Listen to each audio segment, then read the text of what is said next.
নমস্কার বন্ধুরা, চৈতালি রান্নাঘরে সবাইকে স্বাগত। আজ আমি ইলিশ মাছের আরও একটি রেসিপি সবার সাথে শেয়ার করব। তার জন্য নিয়েছি ইলিশ মাছ, সাদা সর্ষে, পোস্ত, কাঁচা লঙ্কা, ধনে গুঁড়ো, লঙ্কার গুঁড়ো আর নুন। এবার কড়ার মধ্যে সর্ষে ও পোস্ত, কাঁচা লঙ্কা বাটাটাকে দিয়ে দেব। এবার নুন হলুদ মাখানো মাছগুলোকে দিয়ে দেব। এবার ওপর থেকে ধনে গুঁড়ো, লঙ্কার গুঁড়ো, কাঁচা লঙ্কাটা দিয়ে দেবো। এবার কাঁচা সর্ষের তেলটা দিয়ে দেবো।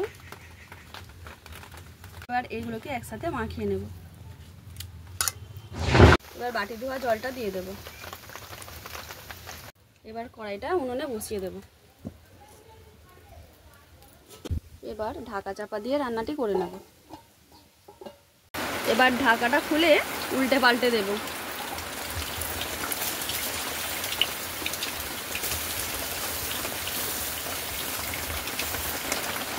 এবার এর মধ্যে সর্ষের তেলটা ছড়িয়ে দিয়ে নামিয়ে নেব।